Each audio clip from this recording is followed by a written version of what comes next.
Hello to everyone. My name is Anaïs Petitjean and I am a communication consultant and also FSIP focal point at the AgriPDB platform, which is a platform hosted by IFAD.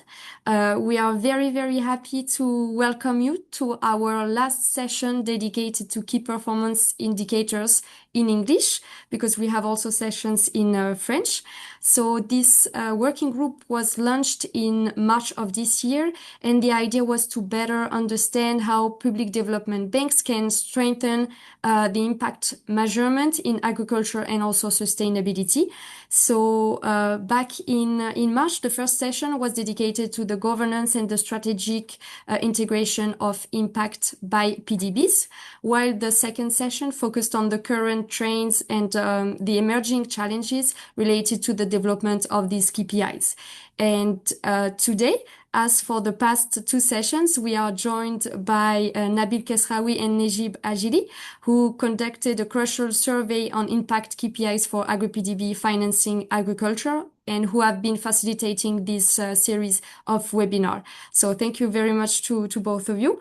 Today, they will discuss the key challenges related to data quality, heterogeneous systems, and incomplete datasets, while presenting also concrete and proportionate solutions tailored to the operational realities and capacities of agricultural PDBs.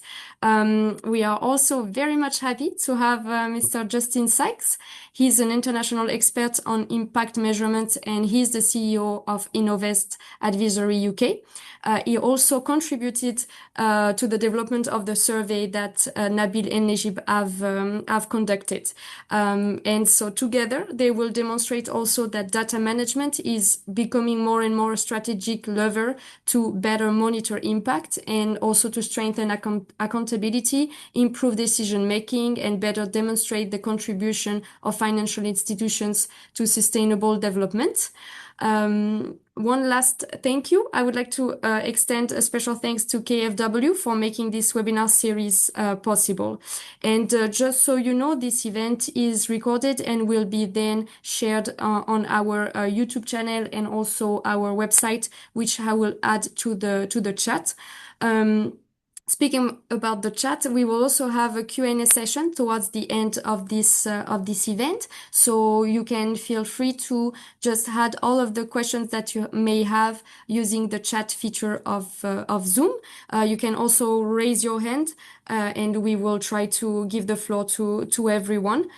And this is all for me. But just before we start we go deeper into the subject, we wanted to have a little poll to better understand how you have been using data management for KPIs. So I will launch a first poll, which hopefully you can now see on your screen. So there are two questions. It's just for us to kind of understand who is among the audience now. So the first question is, how does your institution currently collect agricultural impact data? So there are four possible answers. The first one is primarily on paper or in Excel without a structured system. The other one is mobile phones with partial consolidation. A third one is integrated MIS ERP system with automated dashboard. And the last answer, might be that you mainly use external data. And the second question is, in your opinion, what is the main obstacle to the quality of your impact data? So either the data is incomplete, especially regarding smallholder farmers, or it is difficult to trace a link between funding and on-the-ground results, or there is a lack of internal capacity because of skills, budget, or connectivity, or you think that there is no shared indicator dictionary among teams. So I see that some of you have already answered, but I will leave a bit more time so that everyone can answer. And of course, there's no right or wrong answer. It's just for us to better understand your use of data and the way you collect the data. So let's see. And also, I've seen that someone has raised their hand. For anyone who wants to intervene, we will wait for the Q&A towards the end of the session. If you prefer, you can also type your answer on or your question, sorry, on the chat. Okay, I guess I will end the poll now and share the results. I don't know, Nabil or Nejib, if you want to comment the result, otherwise I will do it. Okay. Thank you very much, Anais, for this introduction and this poll.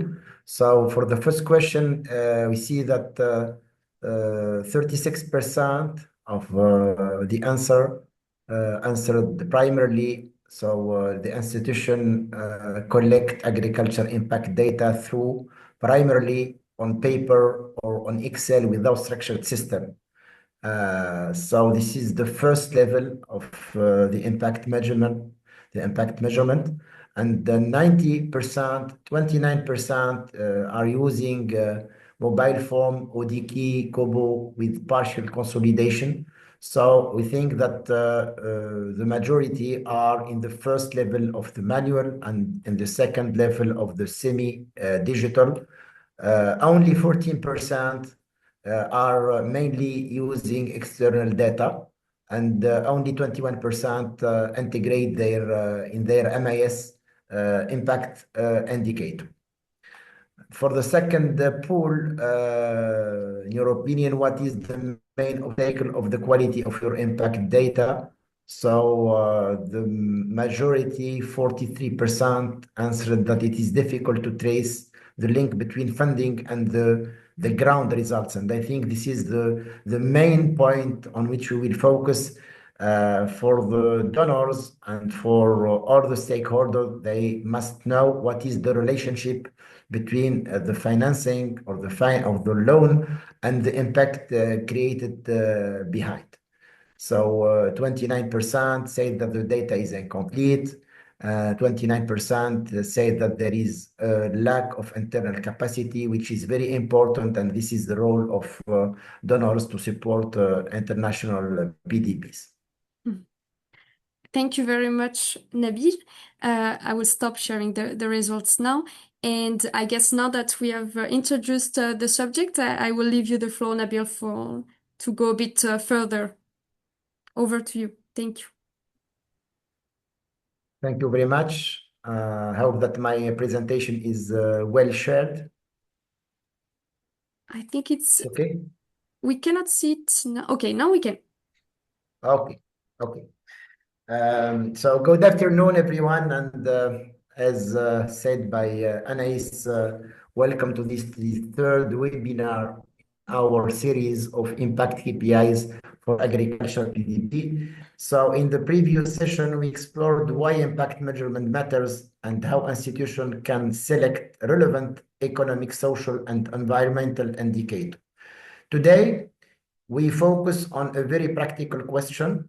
How do we collect, organize, and validate the data needed to build credible impact indicator? Many institutions face the same challenge. Data is scattered across different systems, often incomplete and sometimes collected manually. The good news is that building a reliable impact data system does not require sophisticated technology from day one. What matters most is to adopt a gradual and proportionate approach, moving from manual process to digital tools, and where relevant to advanced technology such as remote sensing and GIS. During this webinar, we will share practical solutions and examples that agriculture PDBs can adopt according to their own capacities and priorities. Today's webinar is structured around 5 key topics. First, we will discuss the main challenge institutions face and the different sources of data that can be mobilized.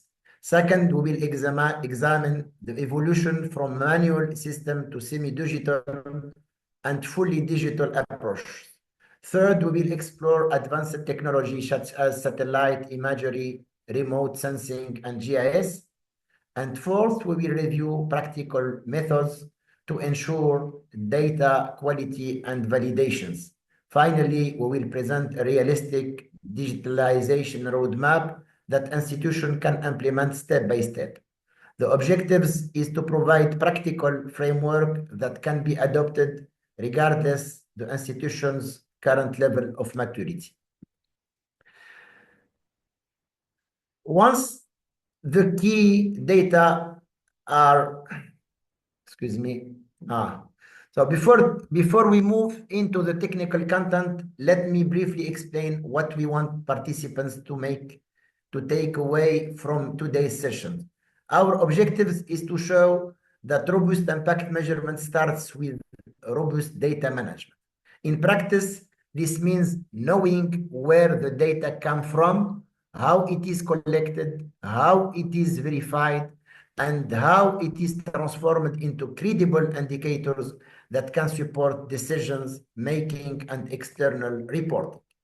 Throughout this webinar, we will explore how agriculture PDB can progressively strengthen their system from simple manual process to more structured digital solution and eventually to advanced technology such as remote sensing and GIS.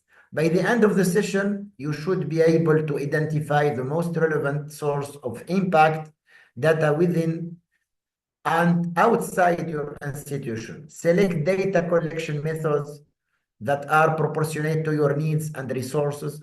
Put in place practical controls to improve data quality and traceability, and define a realistic roadmap for digitizing your impact measurement system over time. Before designing impact indicator, it is important to recognize that most important institutions face similar data challenge. So in our experience, these challenges can be grouped into 5 structural obstacles. First, heterogeneity. Data is often spread across multiple departments and systems, credit, risk, finance, and branch operations, using different format and coding structure. Second, completeness. Important information is frequently missing, especially when it comes to smallholder farmers, informal business, and last mile beneficiary. Third, quality. Manual data entry may generate errors, duplicates, and inconsistency, which can undermine the credibility of reported indicator. Fourth, traceability. It is often difficult to establish a direct link between financing provided and by the bank and the actual outcome observed at farm or enterprise level. And finally, cost and capacity. Institutions must operate with limited budget constraints, human resource, and sometimes poor connectivity in rural areas. The key message is that these challenges are common and should not discourage institutions from starting. What is to put in place programmatic system that progressively improve data reliability over time. So impact measurement is not only about selecting indicator, it is fundamentally about overcoming data constraints. Once the key data challenges are understood, the next step is to identify where the data can actually come from. In practice, impact indicators are rarely built from a single source. They are usually constructed by combining several complementary sources of information. The first source is the institution's internal system, such as the MIS or the core banking system. These provide essential information on clients, loan portfolio, sector classification, geographic localizations, and historical performance. The second source is operational databases, which contain detailed information from loan application, KYC records, beneficial ownership, collateral, and repayment behavior. The third source is field survey. These are particularly important when measuring outcomes that are not captured in banking system, such as yields, job created, adoption of sustainable practice, or food security. Mobile tools such as Kobo Toolbox or ODKey can significantly improve the efficiency and reliability of this process.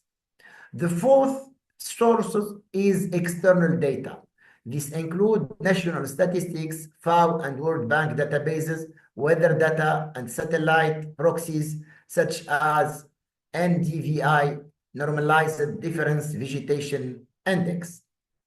Before creating the new data collection, systems start by leveraging the data you already have and complement it only when necessary. While the slide illustrates the progressive journey that institutions typically follow when strengthening their impact, this slide illustrates the progressive journey that institutions typically follow when strengthening their impact data system. So as you see in the slide, the first level is the manual approach. Data is collected using paper form and consolidated in Excel spreadsheets. This approach requires limited investment, but it is highly dependent on manual work, prone to errors, and offer very limited evidence to support impact claims. The second level is the semi-digital approach. Here, institutions use mobile tools such as Kobo Toolbox or ODKey to collect data in the field, along with cloud-based spreadsheet and data and dashboard. Data quality improves significantly thanks to GPS coordinates, times, stamped photos, and supervisor verification. This level usually offers the best balance between cost, reliability, and operational feasibility. The third level is the digital technology-enabled approach. At this stage, impact indicators are integrated directly into the MIS or ERP system. Institutions may also use Geographic Information System, GIS, remote sensing, and satellite data to automate part of the measurement process. Although this requires higher upfront investment, it reduces manual effort over time and enables more robust, auditable reporting. The key message is that digitalization is not a one-step transformation. Institutions should start with practical solutions that match their current capacities and gradually build towards more advanced systems. For most agriculture PDBs, level 2 semi-digital represents the optimal starting point and often the most cost-effective solution. Let us now look at 3 examples of economic impact indicator with a particular focus on the data source required to calculate them. The first indicator is the percentage of the first-time borrowers, also called new to credit clients. This KPI measures the share of clients who are accessing formal credit for the first time. The good news is that most of the required data is already available internally. The primary sources is the client onboarding database or MIS, complemented by a dedicated field in the loan application form where the client confirms whether they have previously received formal financing. The indicator is widely used by institutions such as Ajili Africa to assess financial inclusion and outreach. The second indicator is the financial leverage ratio, also known as the catalytic effect. It measures how much additional private capital is mobilized for each dollar invested by the agriculture PDB. To calculate this KPI, the bank combines its own disbursement record with information provided by the co-financer, investors, or beneficiaries. This indicator is commonly used by funds such as Eco-Business Fund to demonstrate the catalytic role of public finance. The third indicator is the producer price premium, which measures the difference between the price received by producer and the prevailing market price.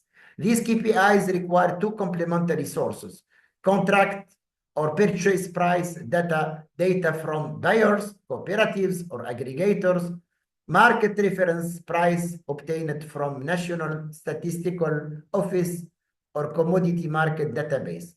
Institutions such as Crédit Agricole du Maroc use this approach to assess value creation within agricultural value chain. After reviewing economic indicators, let us now turn to social KPIs. These indicators help answer fundamental questions. Who is benefiting from the financing, and how are their living conditions improving? As with economic KPIs, most of the required data is either already available in existing system or can be collected through target low-cost survey. The first indicator, women empowerment, measures the percentage of financing directed to women-led or women-benefiting enterprise. The required data is usually available from loan application form, KYC records, beneficial ownership information. In practice, institutions only need to include a specific field identifying the gender of the primary borrowers or the share of the woman among the beneficiary. Institutions such as FIRA Mexico use this indicator in their sustainable bonds framework that we see during last webinar.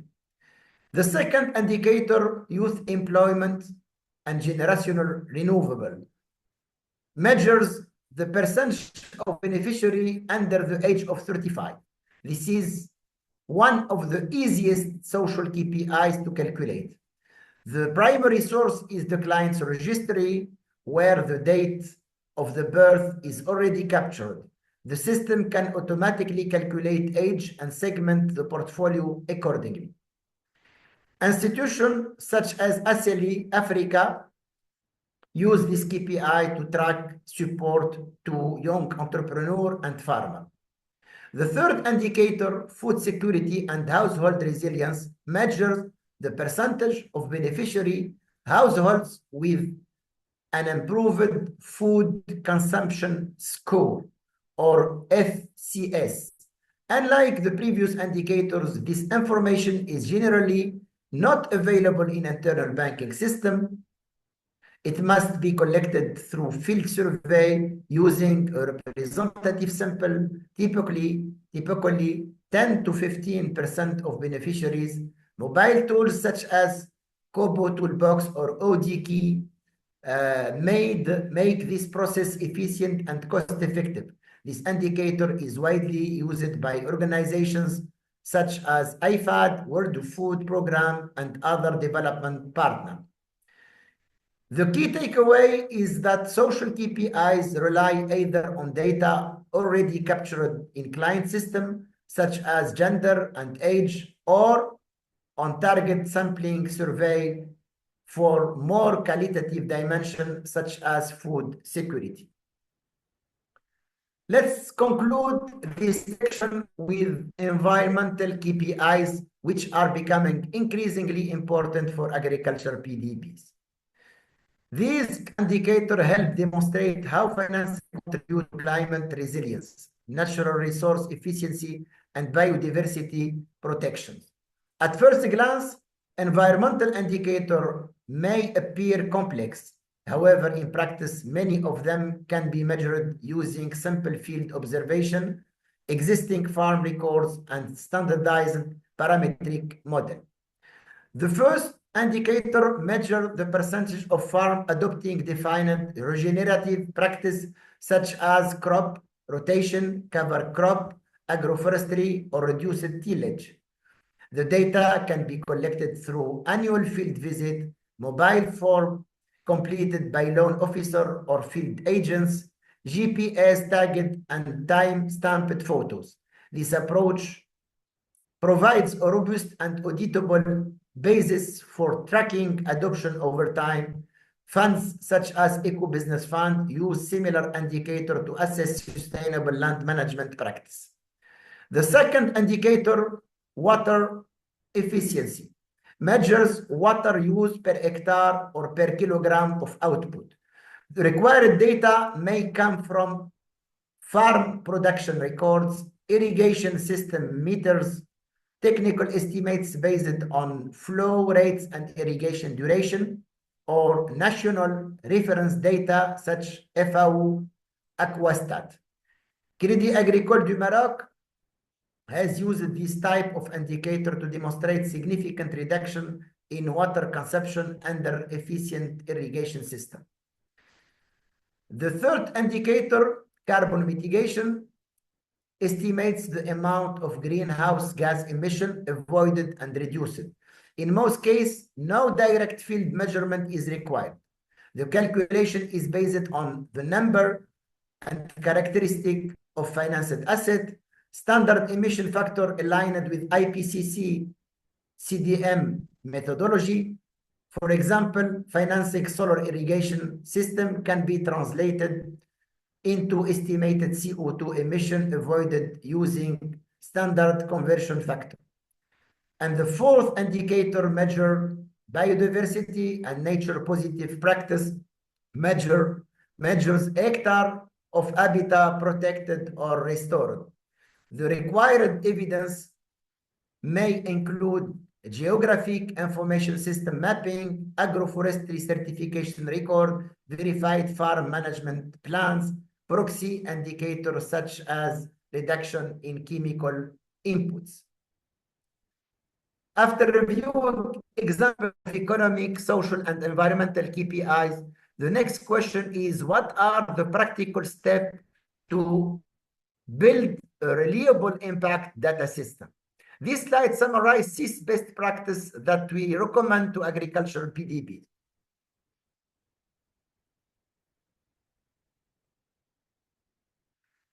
The first principle is to standardize your indicators before investing in technology. This means defining a KPI dictionary that clearly specifies the formula, data resource, frequency, responsible unit, and verification method. Without common definitions, digital tool will simply automate inconsistency. The second step is to digitize field collection using structured mobile form. The tools such as Kobo, Toolbox, or ODK allow institutions to enforce mandatory field, apply logic check, capture GPS coordinates, and collect time-stamped photo. This significantly improves data quality and traceability. Third step, or third best practice, apply intelligent sampling. It is rarely necessary to survey every beneficiary. A representative sample covering 10 to 15% of the financed farm of enterprise is often sufficient to generate robust estimates, reasonable cost. And I think that Justin will speak about the experience on this topic. Number 4, set HQ validation and feedback loops. Data quality should be monitored centrally. Head office can produce monthly quality scorecards to identify missing value, inconsistency, duplicates, and unusual outliner. The result should be shared with field teams to drive continuous improvement.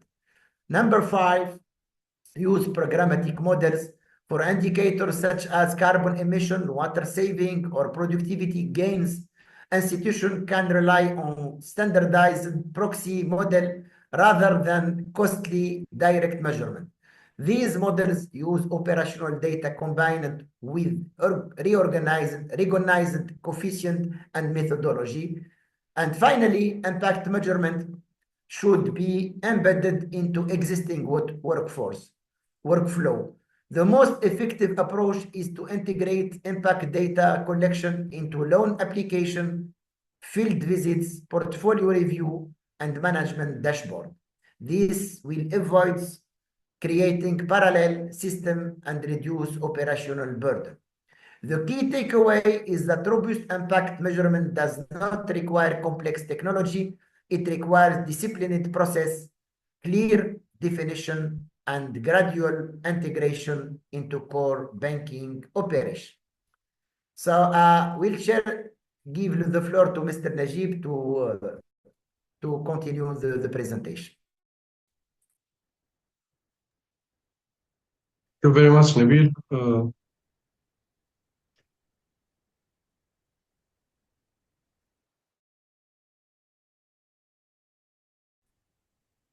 Ça va? It's okay. Okay.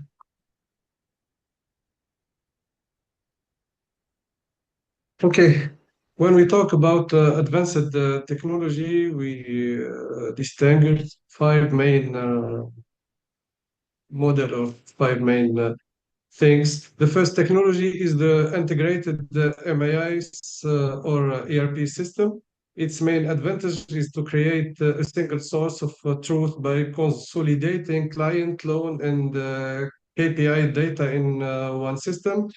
And its main limitation is the cost and complexity of implementation, and it needs really to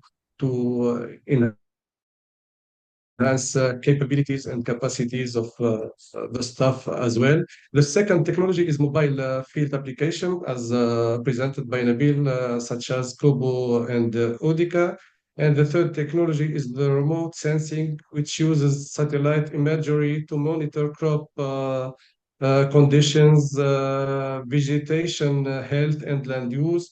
And the fourth one is GIS platforms, which make it possible to map financed projects and to analyze spatial patterns and risks. And finally, satellite-based proxies such as rainfall and vegetation index, which provide low cost and frequent information on weather conditions and crop performance.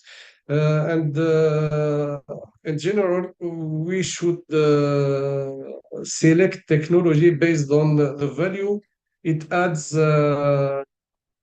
without causing high costs or complexity. So institutions do not need to adopt every technology that we present right here. They should focus on those that address their most important measurement challenges.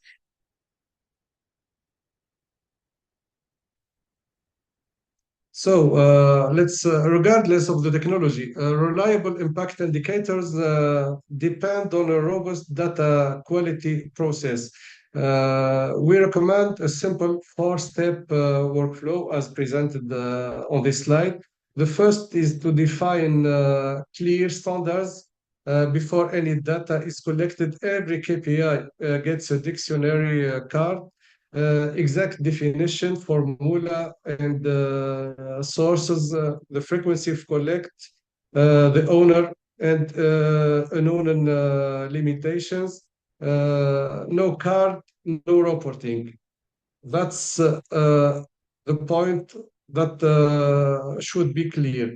This step prevents the most common failure in impact measurement. Everyone measuring something slightly different from his colleague maybe and calling it the same KPI. So at first we should be clear on that. The second phase or the second step is the field collection and validation. Enumerators should be trained at first.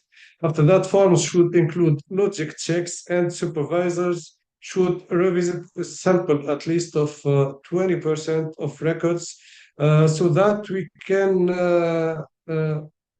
caught the problems at the source and not discover them after maybe something like 6 months or a full year.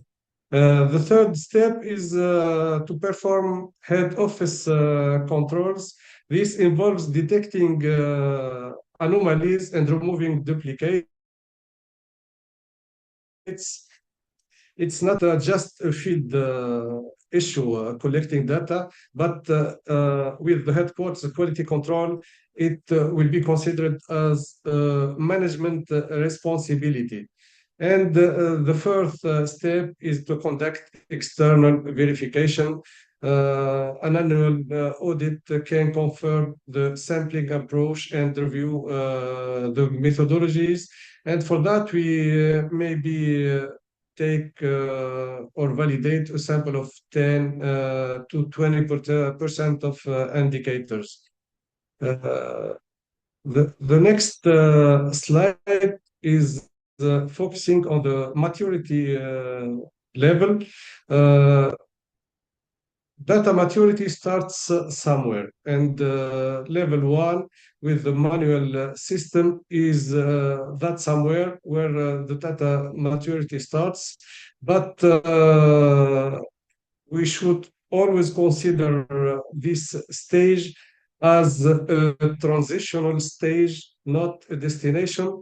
And the natural next step is to cross to the semi-digital model like presented by my colleague Nabil, building on the limitations of the level one.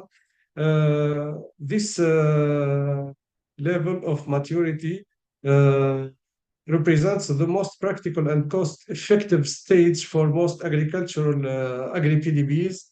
At this field, the data is collected using mobile tools such as Kobo or ODK and are consolidated automatically into cloud databases and dashboards. This improves significantly the quality of evidence, and the institutions can capture through the data, the mobile tools.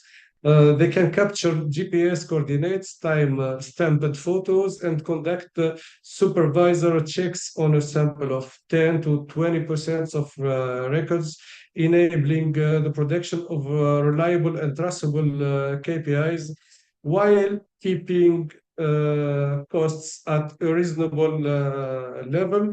Another benefit of the semi-digital level is that institutions are often eligible for concessional finance and donor facilities that require a strong impact reporting.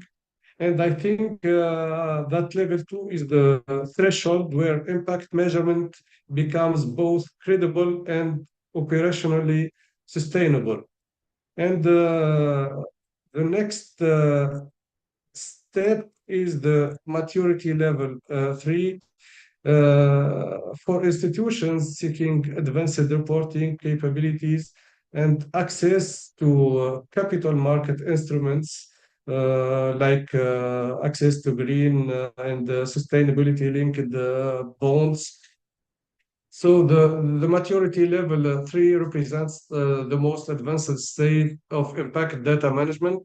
And at this stage, impact indicators are fully integrated into the institution MIS with automated data pipelines and interfaces with external partners.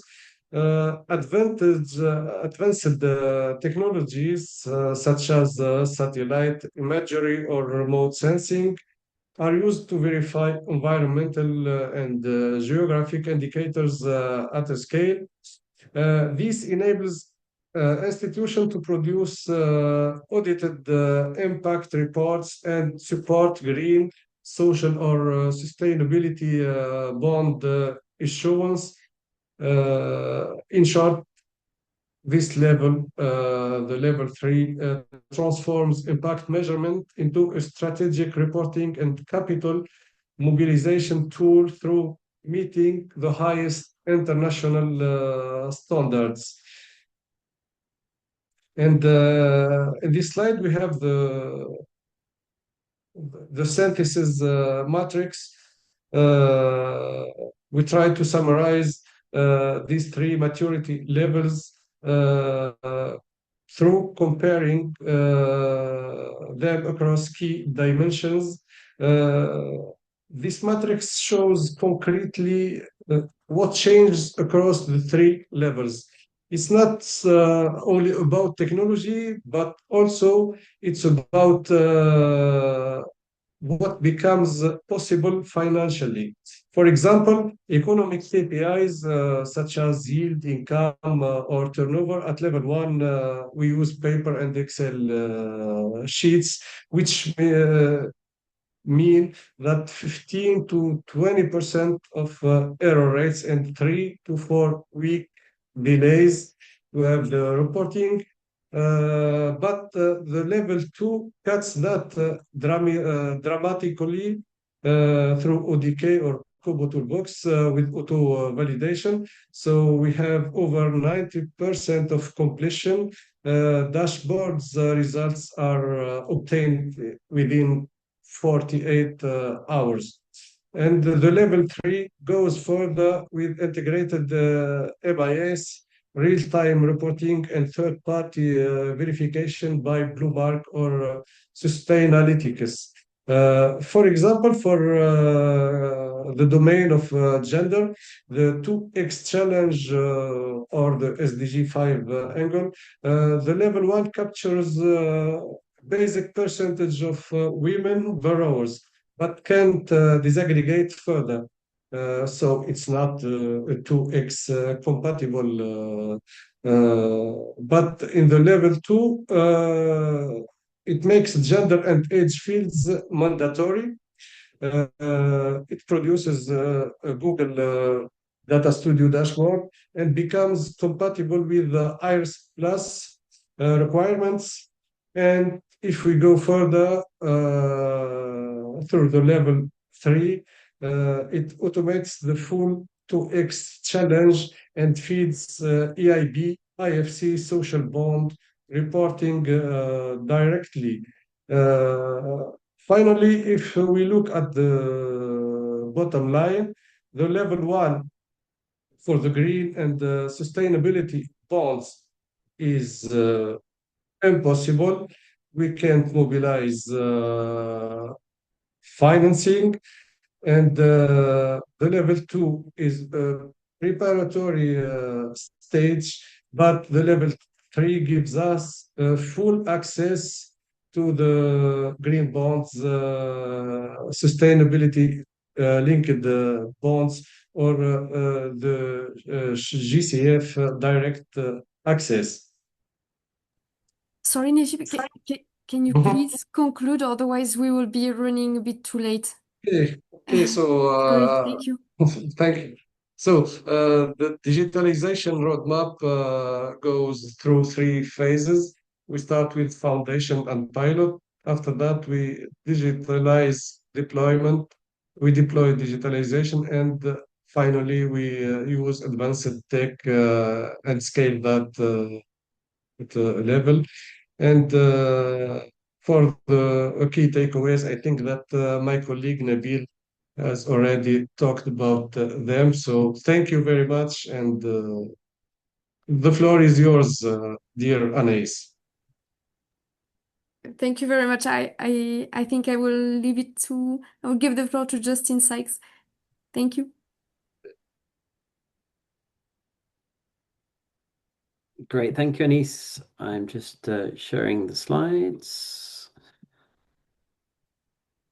Are they coming up clearly? Yes. Very good. Great.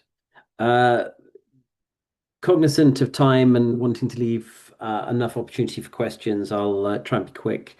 So we're a specialist impact measurement firm working for fund managers, financial institutions, and asset allocators as well. So the investors in the financial institutions. We find increasingly that investors, whether they be DFIs, private asset allocators in the form of foundations, family offices, endowments, or impact investment funds, are driving financial institutions towards more robust, credible impact data. There is clear evidence, and you see that on the graph on the right-hand side, that more and more investors are requiring and expecting end user data as part of impact measurement. So what this looks like really is a movement from traditional approaches to output measurement to outcome measurement. And in order to achieve outcome measurement, as Nabil and Nejib discussed, we need to get beyond the financial institution and to the level of the beneficiaries. So a requirement to generate last mile impact data from customers, consumers, and in the case of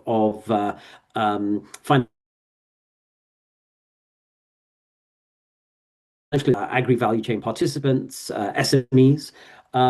So this is really the direction of travel, that disaggregated qualitative and quantitative outcome level data, statistically valid survey samples are the requirement going forward in order to meet the growing expectations of investors.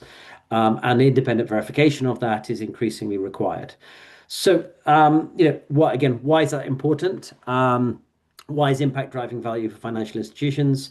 Clearly, there is an asset class of more than 1.5 trillion now of impact investment that in order to unlock financial institutions need to be able to communicate in the same language. It's not only about attracting investors, the process of generating last mile consumer data or beneficiary data has commercial value as well and services, and that informs improving your business. And then it allows you to tell a story as well, and particularly a story beyond the commercial story around social, environmental, and climate impact. And that in itself has value by attracting investors or aligned partners or meeting regulatory obligations. Nabil and Nejib talked about sustainable bonds. This type of data is essential for the reporting obligations that come with sustainable bonds. I think sort of 5 key areas of work that are required, and this I'll skip over this in too much detail because it covers the last two presentations. But a requirement for a robust impact strategy that sets out the firm's impact thesis and theory of change, sets out the impact measurement framework, which is the metrics, the operational system that allows those metrics to be used in day-to-day business. The requirement that internal teams are capacity built to measure impact on an ongoing basis. Systems support, this was touched on in terms of those 3 levels of systems, and that the systems generate quality reporting aligned with industry practices. And then that reporting is subject to third-party verification. I think those stages practically applied to a financial institution are split into these 5 areas, which are focused on planning. So that's the measurement system, the metrics, the collection process. How do you collect data? Through what technology? From whom? How do you aggregate that data? And then how do you visualize that data? Generate insights from that data and produce reports. I think a key distinction or maybe a key addition to the 2 previous presentations where I think Nabil and Nejib were talking about sort of third-party software. A lot of our work with financial institutions is to actually leverage existing communication channels that exist within those firms. So call centers, SMS, WhatsApp. If existing communications channels exist with consumers, how can those channels be leveraged to integrate impact into them? And we see this as far cheaper, far more time efficient than using third-party tools that are always going to have to be modified to the specific requirements of a company. And therefore, that's our focus is also that by doing this, the collection of impact data is not extractive. It actually has value because, as mentioned earlier, you can generate impact data for the requirements of investors, but also you can generate consumer insights that have commercial and business value. And then I just wanted to get on to practical examples. So one example is the level of the fund manager. So we're working with APIS, which is a $2.5 billion fintech, private equity fintech fund. And we are engaging with them on carrying out impact assessments of their portfolio companies, who are fintech companies themselves. And this is just an overview of two portfolio companies we've worked with, where we are carrying out survey design, and then working in partnership with the portfolio company to design and deploy those surveys.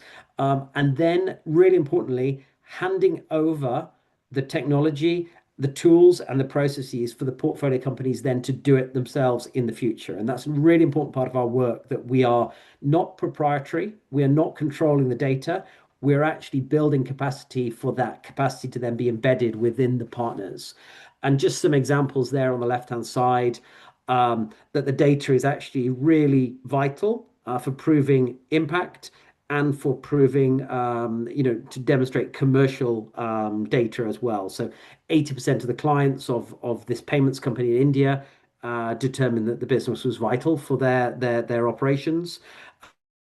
We proved that customer reach has been increased as a result of using payment technologies, and we generated a net performance score of 40%, which is showing that actually the company is well received by its clients.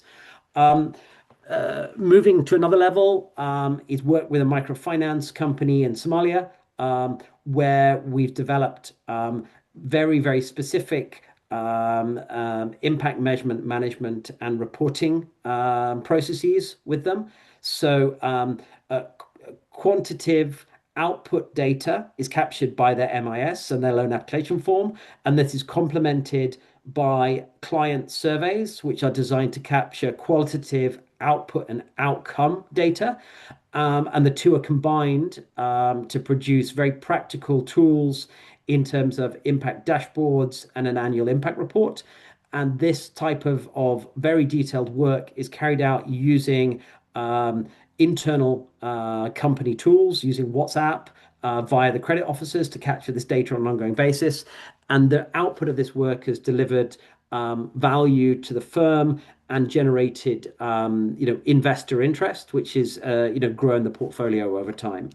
And these are just a few examples of what that impact looks like. So a statistically valid survey sample of 370 clients proved that 83% of the clients are reporting that loans are vital for business continuity.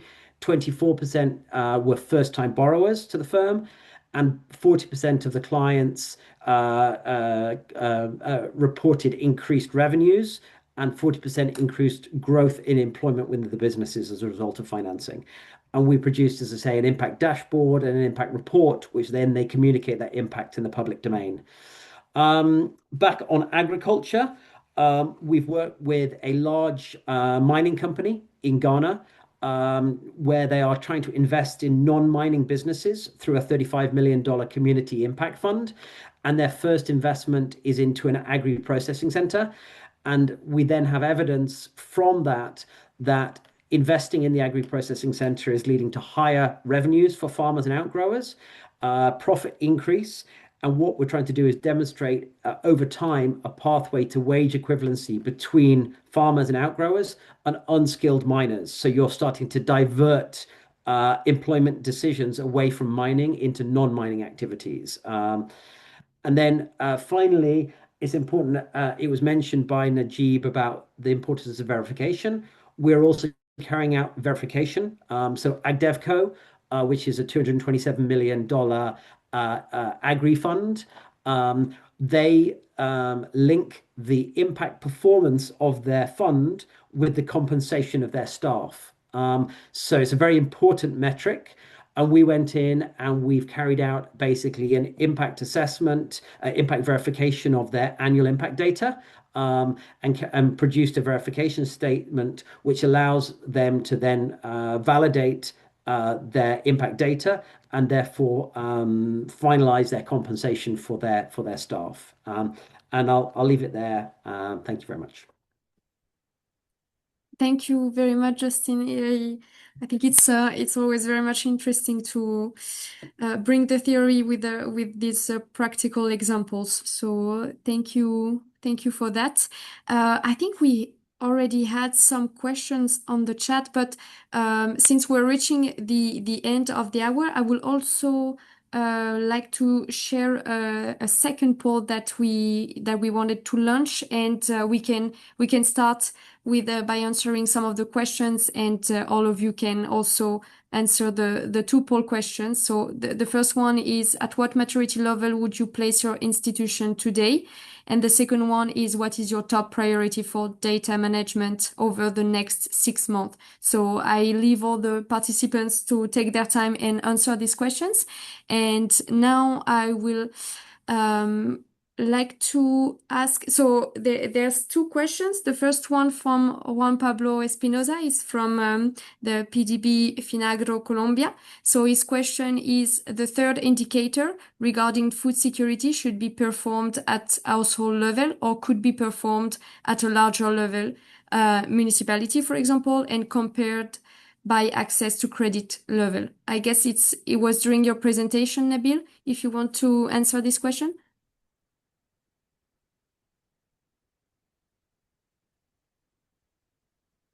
Nabil, you're on mute. It's okay. Thank you, Juan Paulo. So yes, ideally the food security indicator should be assessed at the household level because food security conditions can vary significantly from one family to another, even within the same municipality. Household level data provides more accurate insight into access to food, nutrition, quality, resilience, and vulnerability. However, the indicator can also be aggregated at municipality or regional level to support broader policy analysis and territorial comparisons.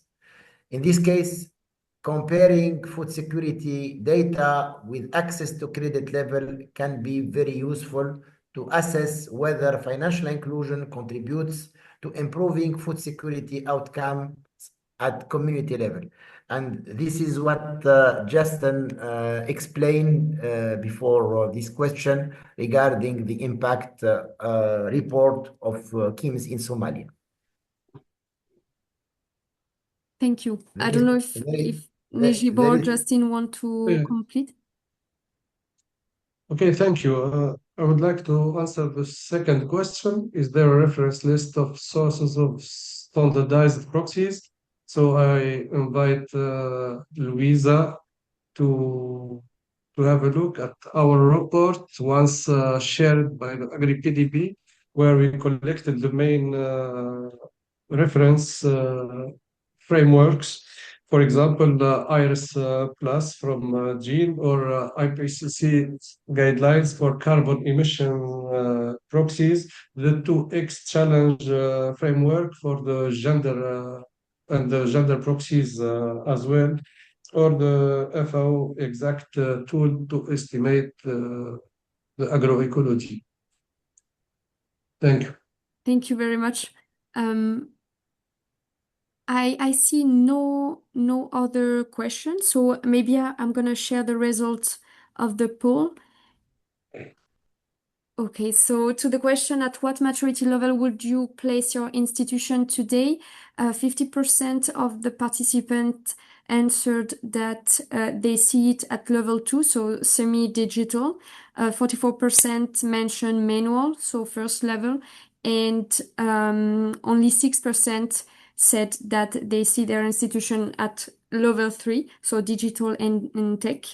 And the last question, which was, what is your top priority for data management over the next 6 months? 38% responded that they would like to develop a metrics dictionary and standardized forms. 31% answered to deploy structured mobile forms and a validation system, and other 31% said they would like to integrate satellite proxies or GIS data for environmental verification. I don't know if either Justin, Nabil, or Nejib want to comment on these results. Thank you, Anais. So there is a big advantage for the banks. It's possible to migrate, if I could say, from the manual the level 1 manual level to the level 2. And as we said, the level 2 is not so costly, and it allows an interesting reporting. That's why we find 50% of the responding at that level. And about the top priority, I think it's already uh, hierarchized. Developing a metrics dictionary is the first step, so it's at 38%. And after that, deploying structured mobile forms, which represents the second level of maturity. And from that question, we can see also that there are differences between banks and between operations within the banks. And it's normal because we don't have to use technology just to use technology, but if we decide to integrate technology, it need to be demonstrated in our results. Thank you. Thank you very much. Thank you very much to you all. I don't know, Justin, do you want to have some final words, or otherwise I go to the conclusion? No, I mean, maybe just, I think, reiterating the point that banks can leverage existing communication channels within their operations, call centers, messaging technology, and the others, to then layer on these impact measurement systems. And we found increasingly that that is cost effective and also time efficient. And then over time, it's easier for integration into MIS as well.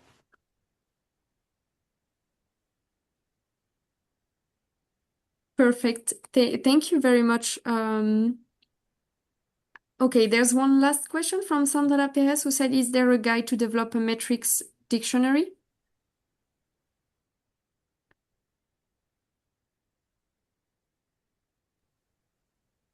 I don't know if any one of you have any information about a guide to develop it. Yeah, I think that was explained in Nabil's slide, the process whereby you identify metrics and validate those metrics. And I think, the sources of those metrics were described as well in terms of, 2X or IRIS, or in the case of development finance institutions, the joint impact indicators. There are standard metric sets that then can be integrated into a metric. Nabil calls it a metric dictionary. We call it a metric bank, but it's the same principle of having a universal set of metrics that are relevant for that institution in its ongoing work. Great, thank you very much. And of course, all the materials used during this webinar will be shared afterwards with all the attendees. So I guess we've reached the end of this event. Of course, thank you very much for our great collaboration with you, Nabil and Nejib. We really appreciate it. And of course, to you, Justin, for providing such precise insight into the development of robust impact measurement and management systems for financial institutions. We've also noted the presence of some of our PDB members. So we've noted IFC Kenya, Finagro, BDP Bolivia, BNB Brazil, Fiera Mexico. We cannot mention you all, but we saw that you participated and we really appreciate it.